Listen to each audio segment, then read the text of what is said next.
1-06 Coral Lakes, formerly known as Coral Crossing. This is a coastal area cluster subdivision to divide 152.32 acres plus or minus into 315 single-family lots to be located on a certain parcel of land lying and being in Indian River 100, Sussex County. The property is located on the southwest side of Robinsonville Road, which is Sussex County Route 277, approximately 0.65 miles south of Kendale Road, which is Sussex County Route 287. The tax parcel ID is District 234, Map 6, Parcel 67.00 and Parcel 84.800. The zoning district is AR1, Agricultural Residential District. And Mr. Chairman, submitted into the record for this application, we have a copy of the applicant's preliminary site plan, a copy of the applicant's exhibit booklet, a copy of the TAC comments that have been received, including the Department of Agriculture, the State Fire Marshal's Office, DENREC Division of Waste and Hazardous Substances, US Fish and Wildlife, Delaware Forest Service, the USDA Natural Resources Conservation Service, the Division of Public Health, the Delaware Electric Co-op. We also have on file a copy of the PLUS comments that have been received. We also have on file a copy of the DelDOT TIS response letter and a copy of the applicant's TIS. I would note, Mr. Chairman, that we have received 79 individual letters in opposition. We've also received one petition in opposition containing 221 signatures. We've received 0 letters in support and 0 mail returns. And I would note, to assist us should the Commission need us, Mr. Brokenbrow from DelDOT is joining us by telephone. Thank you very much. Okay, and the Chair recognizes Ms. Key. Thank you. Good evening, Commissioners, Council Thompson, Director Whitehouse, members of planning staff, member Mr. Phillips, and members of the public. My name is Mackenzie Peete, and I'm an attorney with the law firm of Bairdman Dallas Brockstead, here this evening on behalf of the applicant, Coral Lakes. Our team includes Katya Kalaniski, Senior Landscape Designer, Steve Marsh, PE and Director of Operation, and John Soisman, EIT with GMB, George Miles and Burr. Jim McCauley, Senior Professional Wetland Scientist of Watershed Eco LLC. Bill Conway, Senior Vice President from Century Engineering that will be perform the traffic impact study as well as the entrance plan. And John Horner, General Counsel for Shell Brothers. The applicant has submitted an extensive booklet for your consideration that has been before you for at least 10 days. I also have submitted into the record proposed conditions of approval, as well as a map that I will discuss later in my presentation. I will provide a brief overview of the project, discuss the project's compliance with the AR1 cluster development requirements of the Municipal Code, Sections 115-25E and F, and Municipal Code Section 99-9C. The applicant proposes Coral Lakes, formerly known as Coral Crossing, which proposes to divide 2 undeveloped parcels, a total of 152.34 acres, into 315 single-family lots as a cluster subdivision. The entire project is located in Agricultural Residential, AR1, and is located in the coastal area, a designated growth area according to the 2018 Sussex County Comprehensive Plan. A portion of acreage is to be devoted to lots, a portion is to be devoted to streets, and 75.51 acres, more or less, a total of 50% of the parcel will be devoted to interconnected open space. The proposed cluster development is superior in design to a standard subdivision, as the project proposes significant amounts of open space, landscape buffers to protect environmentally sensitive areas on site, including regulated non-tidal wetlands, and a stormwater management system that will act as an amenity and natural companion to natural features on site. This plan provides for amenities including a pool and pool house, a dog park, pocket parks for use by community residents, and walking trails, connecting to sidewalks to be located on one side of the street and connect to DelDOT's proposed shared use path. The project is located in Lewis on the southwest side of Robinsonville Road, opposite Webb's Landing Road, on parcels of land identified as tax parcel numbers 234-6-67 and 84. Parcel 67 is 82.87 acres, more or less, and parcel 84 is 74.25 acres, more or less. Parcel 67 is owned by Atkins Co., and parcel 84 is owned by John and Linda Novosel. Nearby subdivisions include Chapel Green, Tanager Woods, and Chase Oaks, located across the street, to name a few. The property is currently a vacant use, and if approved, there will be 315 single-family lots with an actual density of 2.05 units per acre. Sussex County's base density is 2 units per acre, allowing for 304 units by right. The county code provides for an option where density can be increased with optional density bonuses in AR1. For the public's information, I know the Commission is aware, those optional bonuses involve payment of fees that fund permanent land preservation elsewhere in the county. The code requires a payment of a $20,000 cluster fee per unit in excess of 2 dwelling units per acre, and the applicant will comply with this requirement for 11 units in excess of 304. The concept plan for Coral Lakes was presented to PLUS on December 18, 2020 for 304 homes. The applicant proposes 315 homes, as I just stated, and there is no requirement to go back through PLUS process as the increase of 11 units is permitted so long under the density bonus and does not typically require another PLUS review. A response letter was also provided to PLUS, which addressed comments point by point, and the preliminary plan was also sent through the TAC process. Coral Lakes complies with the municipal code of section 115-19 and the comprehensive plan by proposing a low-density single-family residential development that protects water resources, watersheds, and scenic views.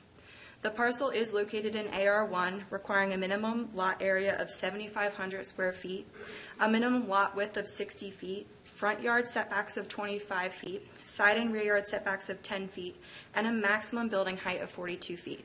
All proposed structures will comply with the height, area, and bulk requirements of the code for cluster subdivisions with central sewer. For this particular project, the lots will be a minimum of 7,500 square feet, a maximum of 11,573 square feet, and an average lot size of 7,886 square feet. Section 4.4.2 of the Comprehensive Code discusses the structure of the future land use plan and confirms that the county is divided into 2 planning areas, growth areas and rural areas. The parcels that are subject of tonight's application, as previously stated, are located within the coastal area, a designated growth area that permits development of single-family homes and encourages a clustering option provided that significant permanent common open space is preserved and the development is connected to central water and sewer service. Coral Lakes proposes 50% open space and will be connected to central water and sewer service.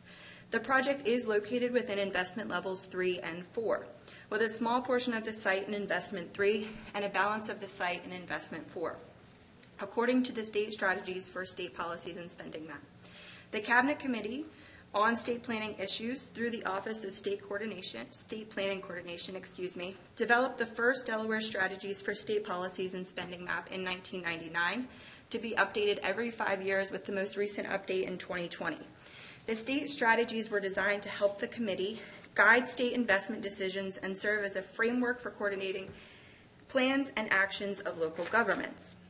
Chapter 4 of the Sussex County Comprehensive Plan explains that the state strategies for state policies and spending map classifies land areas as investment levels 1, 2, 3, or 4, and that the 4 investment levels clarify the state policies and priorities for expenditure of state funds on infrastructure.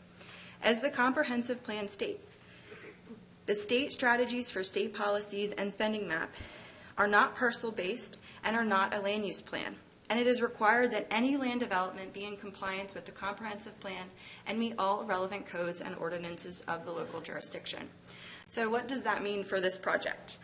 Well, the parcels are located in the coastal area, and as I said, that is a designated growth area according to the comprehensive plan. And development of single-family homes in the coastal area is permitted and therefore consistent with the comprehensive code, even in investment levels 3 and 4.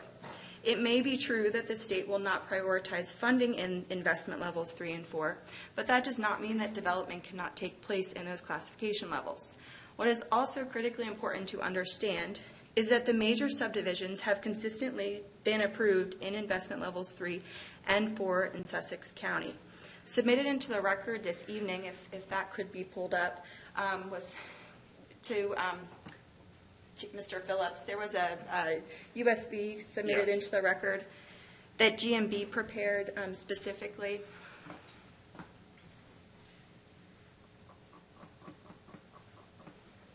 And what will be pulled up is a map prepared.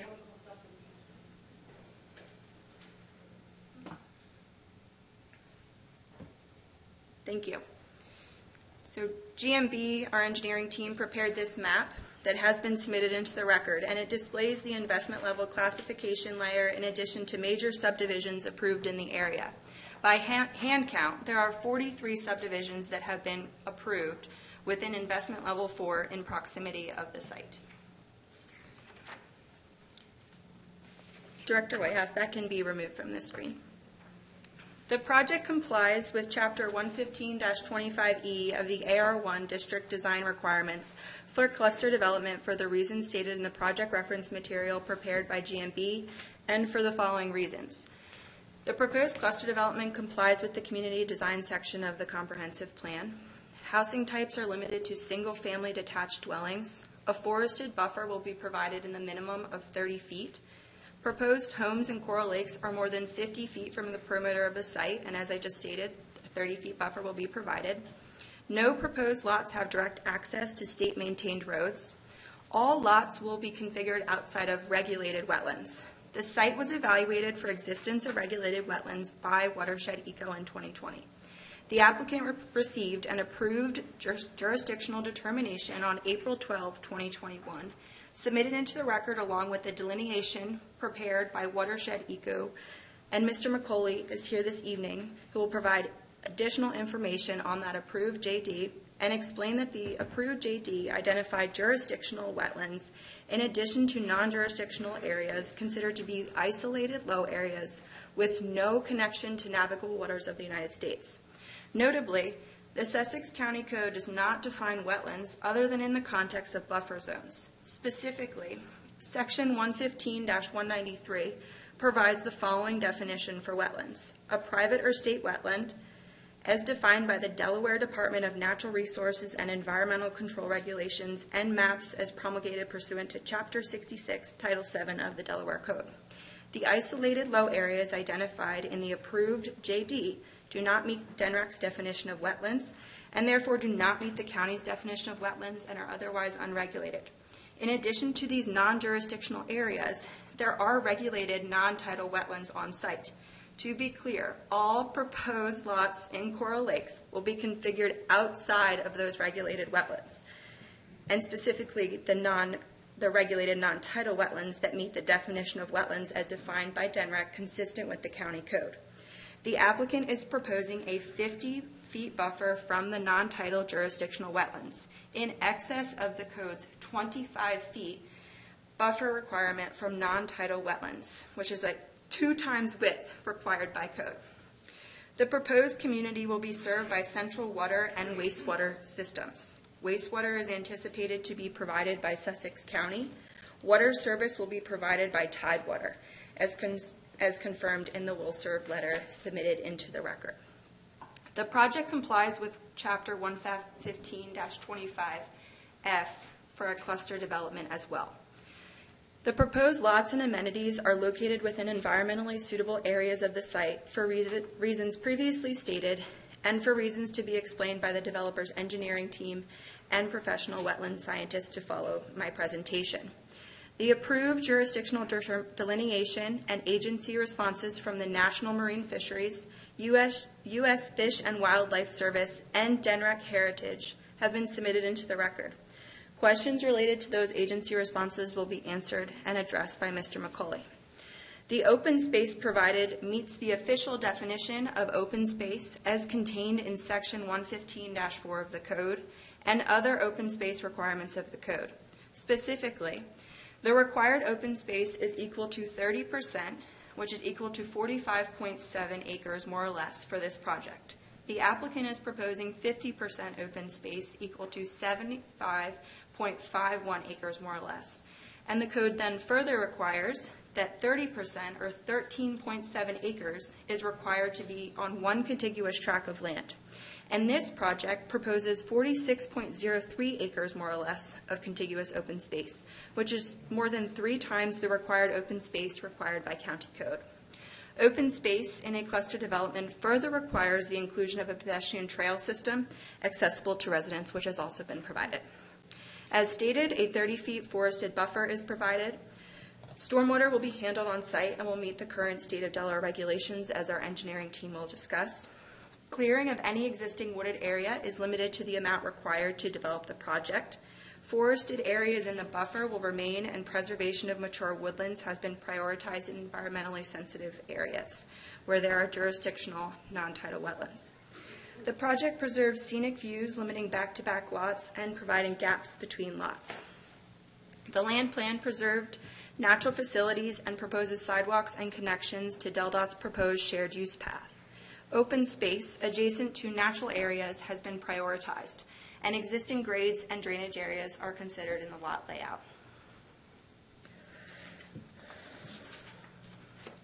And finally, if you're all still with me, the 99-9C requirements.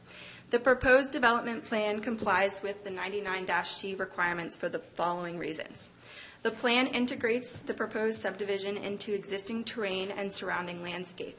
As the plan shows, the applicant proposes a total of 50% open space of the entire site, provided a minimum 30-feet landscape buffer, and all proposed lots within the community are a minimum of 50 feet from the outbounds of the project.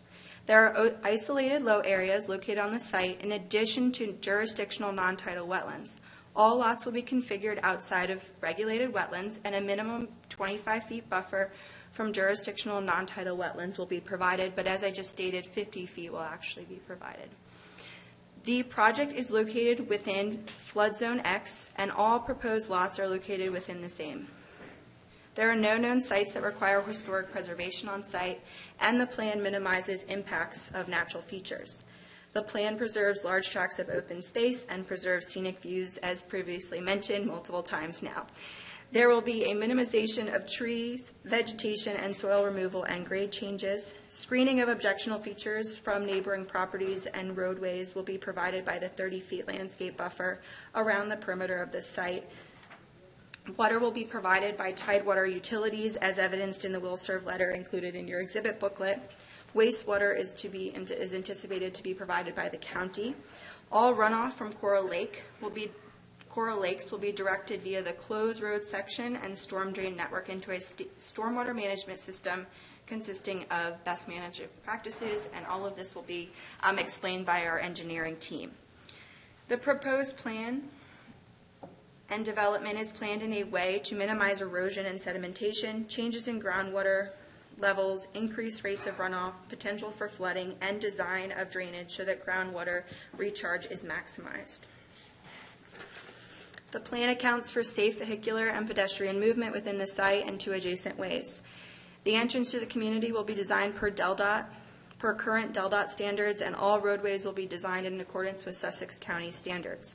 5 feet sidewalks are proposed on one side of the road, along with an anticipated trail connecting to DelDOT's proposed multimodal path to encourage and promote pedestrian traffic. It is anticipated that the proposed Coral Lakes community will cause current property values to remain the same, if not increase. The proposed subdivision will not adversely affect adjacent farmland, considering the landscape buffers provided, existing wooded areas to remain, and non-tidal regulated wetlands that will remain untouched. The community is not expected to have an adverse effect on schools, public buildings, and community facilities because the proposed single-family homes will likely attract retirees and second home residents. Although, as noted in GMB's subdivision of land report, the applicant will meet and coordinate with the local school board superintendent to assess this development's impact and respond accordingly. And I know in a recent subdivision presentation, I got a question about this, and what I'd like to add is that, at least with respect to the Cape District, there's a lot of growth that's happening. There's a number of new elementary schools that have gone up. In addition, I think there was just a new wing added on Cape, so I think the school districts recognize the growth that is occurring in our area. One access point is proposed on Robinsonville Rd. The development is located within the Henlopen Transportation Improvement District, recently adopted by DelDOT and Sussex County.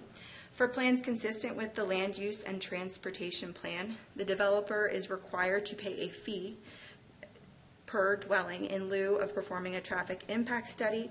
If the proposed development is not consistent with that, then a TIS is required. DelDOT did require a TIS for this project, and as I stated, Bill Conway is present this evening for any questions the commissioners may have. The project is compatible with other nearby land uses and is therefore compatible in design, density, home style, and land use. And finally, as previously discussed, there will be an efficient stormwater management system that acts as an amenity, and runoff will be treated for water quality and quantity prior to discharge. And finally, the plan is consistent for reasons stated with the Sussex County Comprehensive Plan and for reasons stated in the submitted packet into the record. And now I will turn over the presentation to John Horner before entertaining any questions from the Commission. Thank you. Okay. COVID protocols? Apparently not this evening. We've just wanted to. Just wanted to make sure. I appreciate your asking. I was wondering the same thing. To clarify, Mr. Chairman, that we, based on the practice before Council this week, if anyone requests it to be wiped down, I'm sure we're very capable of doing that. So. I'll be okay with it. As Mackenzie Pete stated, my name is John Horner. I'm the General Counsel for the applicant. I'd like to just speak briefly from the perspective of the developer about how we evaluated the Coral Lake site for its suitability for development. When we were first presented with the opportunity to look at these parcels, we undertook a thorough due diligence review of the properties. That review included initially a wetlands delineation and a jurisdictional determination, as Ms. Pete referenced. As you all are aware, the delineation identifies all the wetlands, and then the jurisdictional determination determines which of those wetlands are regulated by the federal government and the Army Corps of Engineers. Having identified the low wet areas on the site towards the front of the property, as well as the jurisdictional non-tidal wetlands towards the rear, we worked with Mr. McCauley as well as our engineers to understand the ecological impact of those wetlands on the site and its suitability for development. With the jurisdictional wetlands towards the rear of the property, we asked the engineers to confirm that the plan would comply with the Sussex County proposed buffer ordinance, even though that ordinance has not yet passed and is not applicable to this project. As Ms. Pete referenced, the pre-improvements are all 50 feet from the jurisdictional wetlands, so even though the buffer ordinance does not apply, this plan actually does comply with that. With respect to the low wet areas that were located towards the front of the site, the engineers and Mr. McCauley advised us that these were isolated wetlands that were not regulated by the Army Corps, DENREC, or Sussex County, and that they essentially constituted low wet areas that, due to their isolated nature, the limited benefits provided by these low wet areas were essentially water storage and water quality. After sort of learning that that was the focus of these, we spoke with the engineers, and they assured us that any water quality benefits derived from these low wet areas, as well as water storage benefits, could be replicated or improved through our site design. And in fact, as our engineers will speak to, the water storage and stormwater management is far superior in the plan than to what it is currently. The next issue that we evaluated with Mr. McCauley was the issue of whether there were any flora and fauna in these areas that should be protected. To that end, we took the process of evaluating that and submitted specifically to the various agencies to determine if that was the case. Again, these are not required. It's not required by code that we make these submissions and do these investigations, but we want to be stewards of the land. And as such, we investigated this, and it was found that there was no rare, threatened, or endangered species in those areas. And I also want to clarify that if our investigations at any time had shown, for example, that the water storage or quality features of the isolated wetlands could not be replicated or improved, we would not have developed the site. Similarly, if any of the investigations had shown rare, threatened, or endangered species, we would not have thought the site was suitable for development. After all of our investigations showed that a plan for development could be put together that both complied with the code as well as addressed the unique environmental features on the site and provided for superior design, we decided to move forward with it. In fact, we felt that this site was a great candidate for the cluster provisions of the code, because as you see, we have specifically stayed out of the most environmentally sensitive areas, which is the non-tidal jurisdictional wetlands. As you may be aware, the Army Corps allows you to obtain permits for wetlands crossings, so there was an opportunity to cross the wetlands to put homes into the rear area of the property, which we found to be the most environmentally sensitive due to the presence of the non-tidal jurisdictional wetlands. So we completely avoided that area, and as stated before, the buffer is what is required in the new proposed ordinance. And in fact, you could actually cross the wetlands without the need for an Army Corps permit via the use of pilings and a bridge because they are non-tidal. So knowing that that was the most environmentally sensitive area of the project, we undertook staying out of that area, and that's exactly what the cluster ordinance is designed to do, to keep you out of those environmentally sensitive areas in favor of the more suitable areas for development. I also want to quickly note that the plan has evolved based on feedback from the community. We received a letter from residents of the Chapel Green community that expressed some concerns regarding stormwater management on the site and the potential for runoff onto their properties. When we received that letter, we reached out directly to the Chapel Green residents in an effort to meet with them to understand their concerns and to attempt to address any of their comments or questions. We originally had a meeting scheduled or we were in the process of scheduling a meeting to them, and then they indicated that they did not desire to meet with us at that time. And we just advised them that, hey, our door's open. If you'd like to discuss this, we're open to communicate, and we want to address any concerns that you have and be good neighbors. Nevertheless, despite not meeting with them, we took their comments to heart. We went directly to our engineers and said, hey, this is what we're hearing from the neighbors. This is their concerns. And the plan evolved to actually install, and the engineers will speak to this, to install drains in the back of all the lots that abut Chapel Green to just sort of over-design the stormwater management just to be more than sure that we're not going to have any of those issues. And as such, with this plan, the engineers have assured us that any concerns related to runoff or stormwater, and as you all are aware, SCD requirements won't allow us to discharge on the other sites. So with all that being said, I'd like to turn it over to Mr. McCauley to discuss some of the environmental features that I've highlighted. Thank you.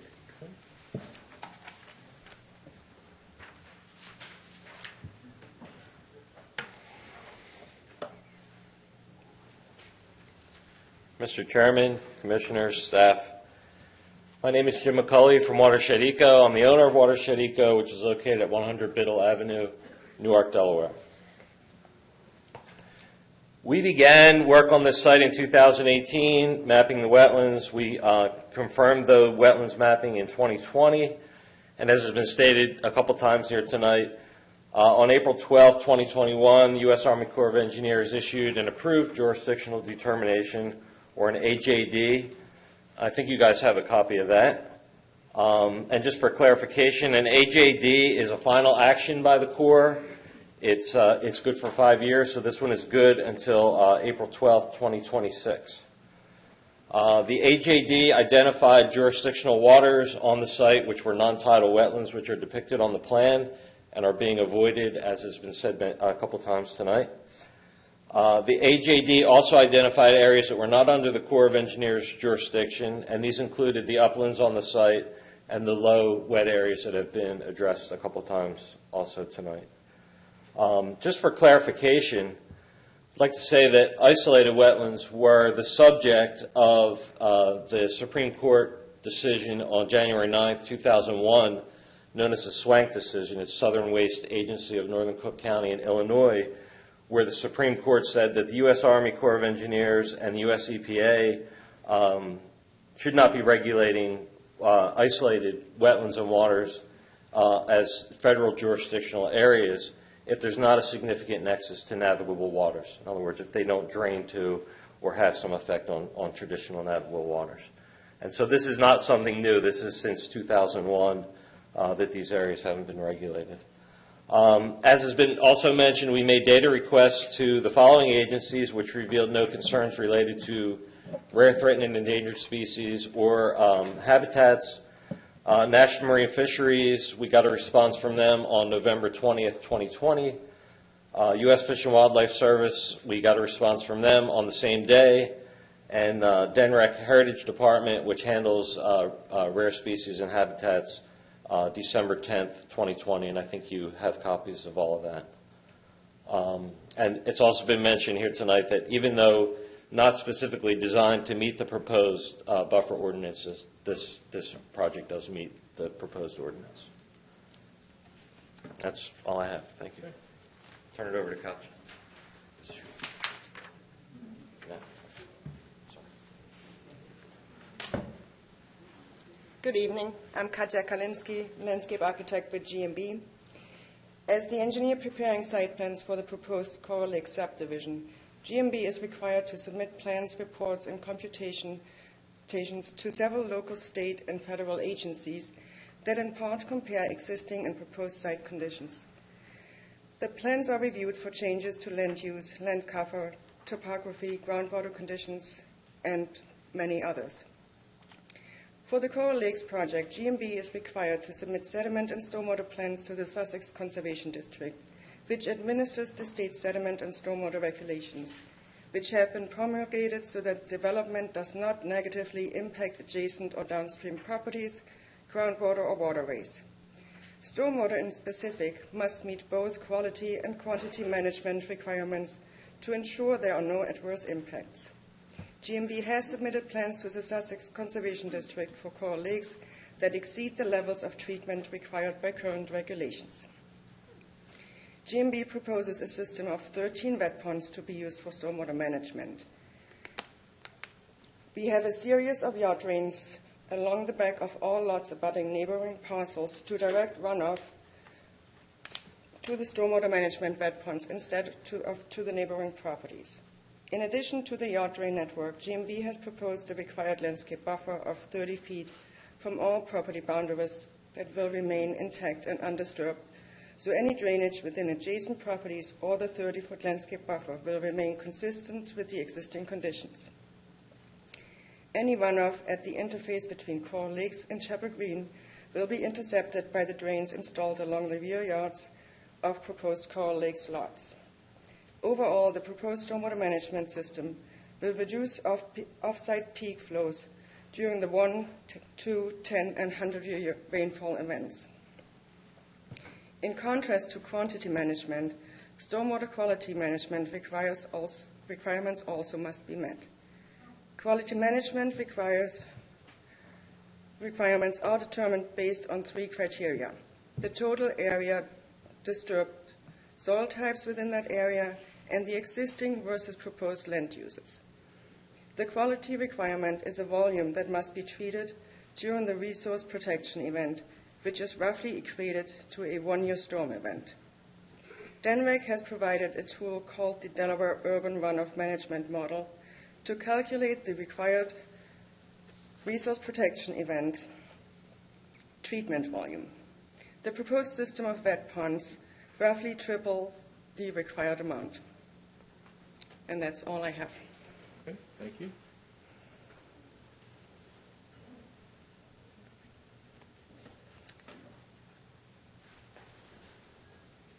That concludes our portion of the presentation. We can answer any questions that the commissioners may have. All right, if you'll stand by, we'll see if there's any commissioners that have any questions. There might be a few. Mr. Hopkins? Can you tell me just a little bit about the rear yard drains? Is it a storm drain system, catch basins? I'm going to switch speakers.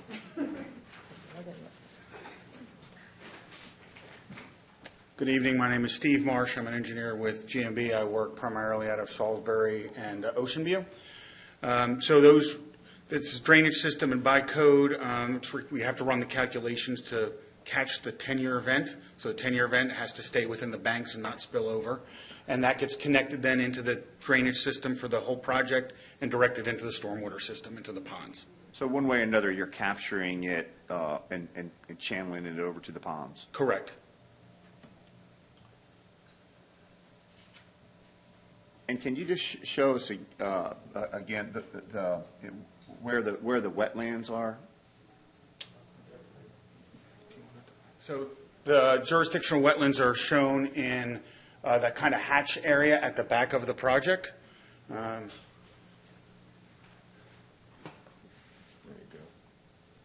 Correct. So, I'm sorry, Mr. Whitehouse, to the... Yeah, this area shown here. Gotcha. And so we have no disturbance to that, no crossing. We stay after that.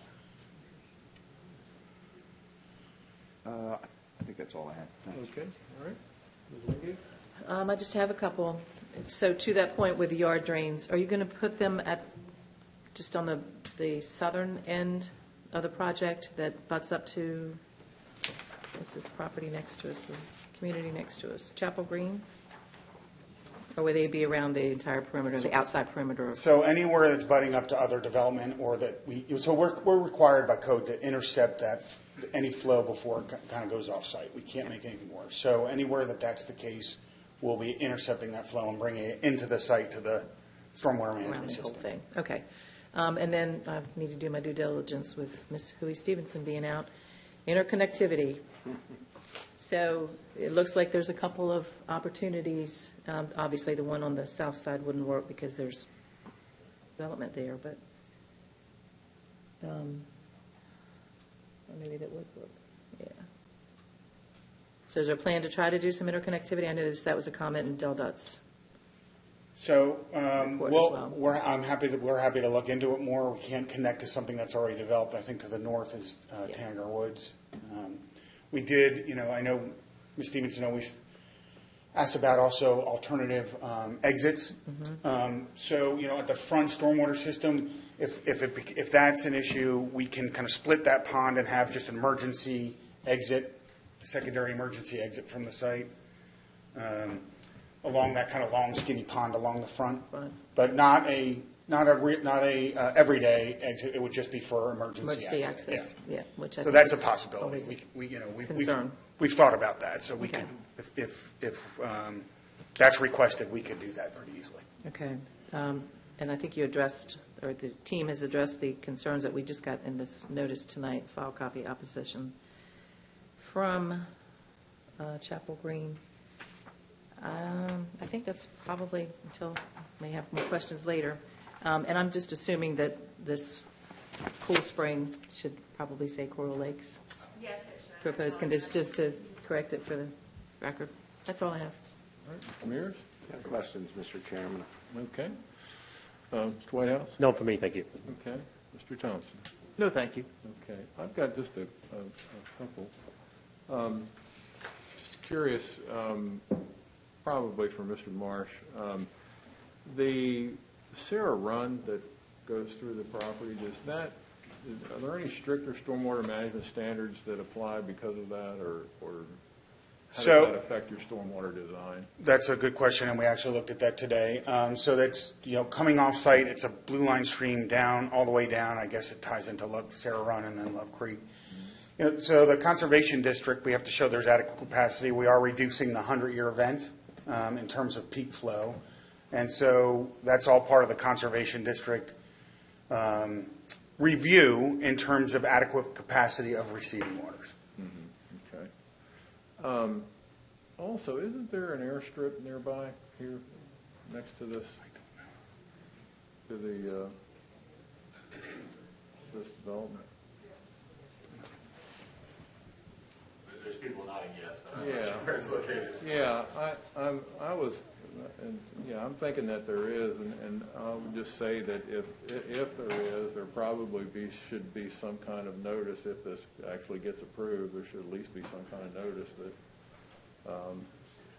that there could be low-flying aircraft. I mean, we required this. That would typically have come up at the Plus Commons, but it didn't in this project, so. Okay, all right. But we'll look into this. Okay, great, thanks. One other thing, and this is kind of just more of a curious question that might actually be for either our council, your council, or for our wetlands expert. And I guess I can direct the question to you if you wouldn't mind coming back for a second. I seem to remember that a few years ago, at least during the last presidential administration, there was a change and relaxation in the way wetlands were determined, and that at this point in time we have lots that previously would have been in a wetland area. The question I have is, in regard to your determination, I understand that it's good for 5 years.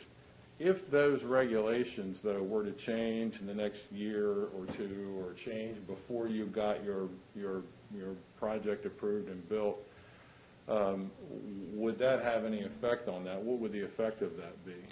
There would be no effect on the JD until the 5 years is up, but and there have been several changes, and you're correct that Under the Trump administration, there were changes to the rules. Under the Biden administration, there have been changes to the rules already. But what's consistent is that the isolated wetlands were addressed by the Supreme Court in 2001. Okay.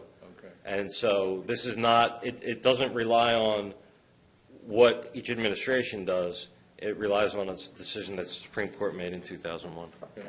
And if I could actually add one thing to that.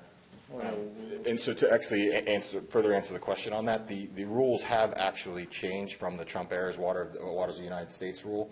That rule was struck down by an Arizona district court, I want to say 6 months or so ago. And so sort of the current rules are in flux, but as Mr. McCauley correctly stated, the Swank case, essentially it was the old Obama era rule that said if any body of water, migratory birds could land on it, then it's covered by the federal Corps. And they shot that down. And so even under the new interpretations that's been proffered, that's out there right now following the Trump rule going down, these isolated wetlands are not regulated. Okay, thank you.